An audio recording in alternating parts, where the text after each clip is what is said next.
भारत आज विश्वगुरु बनने की रेस में हमारा भारत फिर से तेजी से भाग रहा है।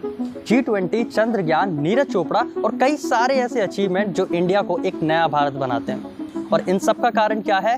हमारे देश का यूथ, यानी मैं, यानी आप, यानी ये भाई। लेकिन कोई भी चीज़ परफेक्ट नहीं हो सकती, हर चीज़ में कुछ ना कुछ समस्या या फिर प्रॉब्लम एग्जिस्ट करती हैं। तो इस प्रॉब्लम का सॉल्यूशन कौन लाता है? हमारे देश की टेक्नोलॉजी। तो जी हाँ, आज हम मिले कुछ नंबर ऑफ स्टूडेंट से जिनसे हमने टेक्नोलॉजी के बारे में डिस्कस किया। Hi, this is Krishnansh Sharma. Hi guys, I am Tanmay. Hi guys, मैं अमन ओझा बात कर रहा हूँ। हेलो एवरीवन, मेरा नाम अंशेश्वर है। हाय, मैं हूँ आदित्य सिंहबेश।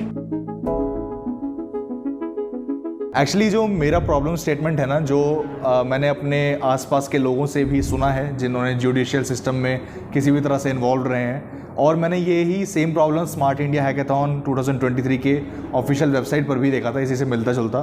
तो प्रॉब्लम स्टेटमेंट ये है कि जो केसेस होते हैं हमारे जुडिशियल सिस्टम के अंदर, उसमें एक फ़्लो अच्छे से बैठ नहीं पाता है। वो एक तरह से first come first serve basis पे कई बार ही रहते हैं, और कई बार ऐसा होता है कि बहुत ज़्यादा इंपॉर्टेंट केसेस जो होते हैं वो कई सालों तक चल जाते हैं, और उनको जो न्याय होता है, जो जस्टिस होता है, वो बहुत जल्दी मिल नहीं पाता है। हम बहुत सारे ऐसे एग्जाम्पल्स देखते भी हैं। इसका जो सॉल्यूशन है वो मुझे ऐसा फील होता है कि I think we can create an interface जिसके अंदर हम जो केस फाइल कर रहा है उसको बता दिया जाए कि ABCDE इस तरह से 5 ग्रेड्स हैं प्रॉब्लम की सिवियरिटी के अनुसार, उस केस की सिवियरिटी के अनुसार। जैसे कि अगर सबसे सीवियर केस जो होंगे, जैसे कि मर्डर केस या फिर रेप केसेस या फिर कुछ इंटरपोल से रिलेटेड कुछ केसेस जो होते हैं, वो आ सकते हैं हमारे सबसे टॉप ग्रेड क्लासेस में। जैसे जो A ग्रेड होगा वो सबसे सीवियर केसेस होंगे। ऐसे करते करते B थोड़े से कम, C कम, ऐसे करते करते E सबसे कम सीवियर केसेस रहा करेंगे। और इस तरह से वो अपने जो भी, जैसे अगर मुझे कोई मर्डर केस का फाइल करना है तो मैं मर्डर सेलेक्ट कर लूँगा उसमें कीवर्ड, और मर्डर जिस भी कैटेगरी में फॉल कर रहा होगा उन प्री डिसाइडेड कैटेगरीज में से, तो मैं उसको सेलेक्ट कर लूँगा, और मेरा जो केस है वो उसके हिसाब से सेग्रीगेट होकर के जुडिशरी सिस्टम में आगे प्रिवेल हो जाएगा। और इस तरह से फाइल वर्क भी कम होगा, थोड़ा जो प्रिमिटिव अप्रोच हम आज तक फॉलो कर रहे थे वो चीज़ इससे ख़त्म हो पाएगी। और आई थिंक जो ज़्यादा इंपॉर्टेंट केसेस हैं वो ज़्यादा उभर के आएंगे, रादर दैन जो छोटे मोटे होते हैं कि किसी नेता की भैंस चुरा ली या इस तरह के जो केसेस होते हैं वो थोड़े से कम प्रायोरिटी पे रखे जाएंगे। और आई फील कि ये मेरी तरफ से मेरी कैपेबिलिटीज़ के अनुसार बेस्ट सॉल्यूशन है। अगर आपकी तरफ से कोई अच्छा सॉल्यूशन है जो कि आई एम श्योर हो सकता है, तो प्लीज़ कमेंट डाउन करके ज़रूर बताएं। And my topic for today is computational simulations of the Lagrangian of a nonlinear oscillator. So first of all, what is the Lagrangian? Well, the Lagrangian is a very beautiful tool in physics that goes by the definition of it is the difference of potential and kinetic energy of a system. Now, why are we studying the Lagrangian? Well, as you might know, we have studied Newtonian mechanics till 12th grade, but those deal with vectors and they are insanely hard to deal with. That is why we have the Lagrangian. It simplifies the equations and it makes our life so much easier because it deals with scalar quantities. Now, how do we actually use the Lagrangian? Well, we use the Lagrangian by putting it into the equations known as Euler-Lagrange equation. They are derived by a very famous principle in physics known as the action principle. Now, I will show you how the Euler-Lagrange equations look like. So basically, they are a single order differential equation and they have the variable of differentiation known as theta. Okay, and we also put Euler-Lagrange equations to various generalized coordinates to get different types of solutions. Okay, now that we have sufficient background on Euler-Lagrange equations, let us look into how we can apply them for complex problems in physics. Now there are very complex problems in physics that cannot be solved by Newtonian mechanics. So for them, we have tools such as Lagrangian. We use it in simple harmonic oscillators, and we use them in Atwood machine. Now I can show you how the simple harmonic oscillator looks like and how it behaves. So basically, here it is. A simple harmonic oscillator moves back and forth about a point with constant amplitude. It is periodic in nature. I can also show you a graph of how it traces its curve with respect to time. It is basically harmonic wave, as you can see. I have made this code in Python.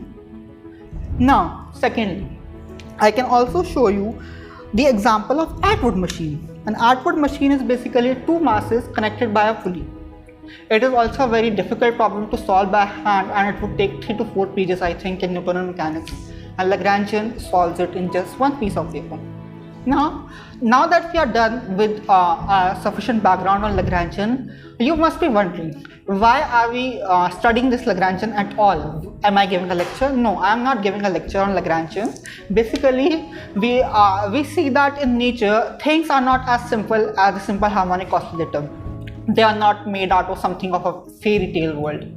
An actual oscillator can move back and forth in any direction, it can have any amplitude, it can have any periodicity. So basically it is very chaotic and unpredictable, which makes our life very, very difficult because we don't know what to do. We cannot model such system using simple mechanics. As I can show you the time evolution graph of such. Here it is. And we also see that many systems in nature like weather forecasting and finance and statistics, they are all complex systems. They in a sense behave like a non-linear oscillator. So we have a problem of modeling them. As I can show you the graph of weather, it is very chaotic. You cannot make any sense out of it. So what do? We apply the Lagrangian into it. And I personally have derived these Euler-Lagrange equations for this chaotic double pendulum. As you can see here, we get two solutions, θ1 and θ2. They are all second order differential equations and they are so large, it is like a headache to read them. And it would be even more great of a headache to read them in Newtonian mechanics. And we cannot solve these differential equations by hand. So what do? We solve them computationally using methods like the Runge-Kutta method and the Monte Carlo simulation.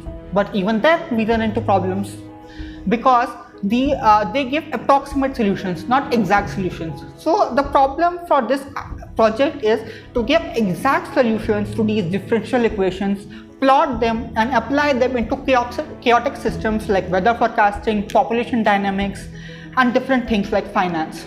It would help us predict many things that will happen in future. It would help us prevent catastrophes. और आज मैं एक interesting बहुत ज़्यादा problem लेकर आया हूँ जो सोशल बुलिंग कह सकते हैं उसको आप। तो इसमें बेसिकली क्या होता है कि जैसे कोई भी बंदा जब राइज़ करता है अपने करियर में तो उसको बहुत ज़्यादा लोग अप्रिशिएट करते हैं। जैसे ही उसके लाइफ में एक बैड फेज आता है, डाउनफॉल आता है, तो लोग उसको बहुत ज़्यादा डीमोटिवेट करते हैं, specially on social media platforms, ठीक है, नेगेटिव कमेंट्स के थ्रू और भी व्यूज़ करके बहुत सारी चीज़ें ऐसी होती हैं जो उसके मेंटल टफनेस को मतलब टेस्ट करती है। और मतलब मेरे को ऐसा लगता है कि ऐसा नहीं होना चाहिए। जब कोई अच्छे लाइफ में ऊपर जा रहा है तो तुमने उसको अप्रिशिएट किया, ठीक है, दैट्स गुड, बट अगर कोई डाउनफॉल में है तो तुम्हें उसे मतलब बुली नहीं करना चाहिए। अगर तुम उसके साथ नहीं रह सकते तो उसके खिलाफ भी नहीं बोलना चाहिए, ऐसा मेरा पॉइंट ऑफ व्यू है। मैं इसी प्रॉब्लम का सॉल्यूशन लेके आया हूँ। हम लोग एक AI ML मॉडल बेस्ड एक प्रॉब्लम सॉल्यूशन बनाएंगे। उसके अंदर हम लोग सुपरवाइज लर्निंग का यूज़ करेंगे। हम लोग एल्गोज यूज़ कर सकते हैं, NLP CNN इनका यूज़ कर सकते हैं। हम उसमें क्या करेंगे, हम लोग लाइक जैसे स्लैंग्स होते हैं, जो वर्ड्स होते हैं, हम उसके थ्रू उनको ट्रेन कराएंगे। सुपरवाइज बोला मैंने, एक बीटा वर्जन मॉडल होगा। हम इसमें अगर जितना हो सके हम लोग हायर अथॉरिटीज़ से हम लोग कोलैब करेंगे हमारा, ताकि जैसे लाइक जो इंस्टाग्राम में पॉलिसीज़ वगैरह इसमें हम लोग का हमारा मॉडल चला जाए। इसका फ़ायदा ये होगा कि लाइक मान लो किसी का एक का अकाउंट है और वो उस अकाउंट में चीज़ें लाइक बहुत लोग कमेंट कर रहे हैं, लाइक मैंने 20 अकाउंट्स निकाले मेरे मॉडल के थ्रू। वो 20 अकाउंट में से कोई 10 अकाउंट है जो बहुत ज़्यादा फ्रीक्वेंट है, 10 में से 5 किसी एक का अकाउंट है वो स्पैम थे तो किसी एक ने यूज़र कर रहा है। ऐसे इंस्टाग्राम तो निकाल ही लेगा कौन स्पैम है, एंड बाकी 5 अलग लोग हैं, तो टोटल 6 लोग हैं। तो इनकी जो कंप्लेन होगी पहले तो हम लोग नोटिस भिजवा सकते हैं साइबर पुलिस के थ्रू, क्योंकि उनका काम यही होता है कि लाइक उनको कोई कंप्लेन आती है तो वो यही करते हैं। एंड द सेकंड वार्निंग के बाद फिर हम लोग उन पर लाइक जुडिशरी जो भी उसका साइबर पुलिस का होता है वो कर सकते हैं। ये जो चीज़ें होती हैं ये अगर आप कहो तो हम लोग ट्विच यूट्यूब वगैरह में स्ट्रीमिंग के टाइम में ये चीज़ होती है कि वहाँ पे लोग उसको बॉट्स जो होते हैं वो बैन कर देते हैं। बट हमारा काम बॉट्स नहीं है, हमारा काम है कि उनको फाइंड करना और उनको ताकि जो करेक्ट गवर्नमेंट का उसकी पॉलिसीज़ है उसके अगेंस्ट उनको वो करना कि भाई तुम ये चीज़ गलत कर रहे हो, ताकि ये चीज़ ये है थोड़ा कम हो पाए, क्योंकि आफ्टर लॉकडाउन ये बहुत ज़्यादा लाइक बढ़ गया है। और मैं आज ऐसी प्रॉब्लम लेके आया हूँ जो आज की नहीं बहुत पहले की प्रॉब्लम है, वो है रोड की। जैसे अब लोग बोलते हैं कि रोड गवर्नमेंट ने बनाई है, 2 साल में ख़राब हो गई, 5 साल में ख़राब हो गई, ये तो अभी ख़राब हो गई, अभी बनी थी। तो जो ट्रेडिशनल रोड्स होती है तो उसमें हो जाता है अगर उसमें एक्सेस पानी चले जाए, वाटरफॉल और वो सब, और सर्दियों में तो खासकर ख़राब ही हो जाती है क्योंकि ब्लैक आइजिंग हो जाती है। तो मैं उसका सल्यूशन बता रहा हूँ कि एक होती है हैंड क्राफ्टेड रोड्स जो फॉरेन में बहुत यूज़ होती है। अभी मैंने रिसेंटली नोएडा में भी देखा था, यूज़ हो रही थी। तो उसमें ये होता है अगर वाटरफॉल हो जाए, स्टॉर्म आ जाए, हद से ज़्यादा पानी आ जाए, तो वो क्या करता है, वो अलाउ करता है कि ग्राउंड उसमें से पानी एब्जॉर्ब कर ले।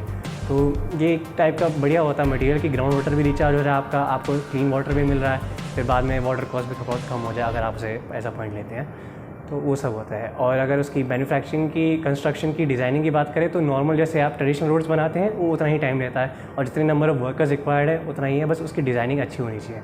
जो मटेरियल्स थे, एक जियो टेक्सटाइल था और एक choker course, optional choker course, porous asphalt surface, pervious concrete surface और पेवमेंट रोड्स, ये सारे मटेरियल यूज़ होते हैं हमारे हैंडक्राफ्टेड रोड में, जो हमें अलाउ करते हैं हम ग्राउंड वाटर को, रेनफॉल वाटर को एब्जॉर्ब कर लें। और आप इसके प्रोज एंड कॉन्स पूछे, इसके कॉन्स ट्रेडिशनल वाले से बहुत कम है। जैसे मैंने कहा कि ट्रेडिशनल में ब्लैक आइसिंग हो जाती है, तो इस परमिएबल रोड में ब्लैक आइसिंग का कोई दिक्कत नहीं होता, बस आपको साल में तो बस साफ़ करना है, जैसे मैं बार बार बोल रहा हूँ, और वही है। और अगर डिज़ाइनिंग अगर प्रॉपर हुई तो हर जगह हम यूज़ कर सकते हैं इसे। अगर बेसिकली मैं सबसे बोलूँगा कि मेरा ये है कि सोसाइटी में सबसे पहले यूज़ की जाए, क्योंकि वहाँ पे हमेशा बारिश होती है और हम जो ट्रेडिशनल कंक्रीट यूज़ करते हैं उसके ऊपर पानी आ जाता है और वो फंगस में चले जाता है, ख़राब हो जाता है और इवेपोरेट होता है, गंदा हो जाता है, पॉल्यूट हो जाता है, तो हम उसे यूज़ नहीं कर पाते। हमें परमिएबल रोड्स ज़्यादा यूज़ करनी चाहिए। मेन कंपैरिजन ट्रेडिशनल रोड्स और परमिएबल पेवमेंट रोड्स में ये है कि ट्रेडिशनल रोड्स हमारी चलती है 5 से 15 ईयर्स मैक्स टू मैक्स, अगर थोड़ा बहुत हम मेंटेन कर लें, जो हम नहीं करते। और जो परमिएबल रोड्स होती हैं हमारी, वो चलती है 30 ईयर्स या तो मिनिमम 20 ईयर्स गारंटीड और मेंटेनेंस के साथ, तो उसमें वो है। और अगर हम लेबर की बात करें, लेबर जितने हमारे ट्रेडिशनल रोड्स में यूज़ होते हैं मैक्स टू मैक्स 5 से 6 या 10, तो उतना ही उसमें यूज़ होता है, बस आपको एक डिज़ाइनिंग का उसमें वेल प्लान करना है।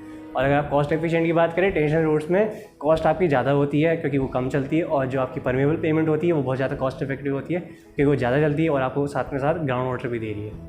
Thank you.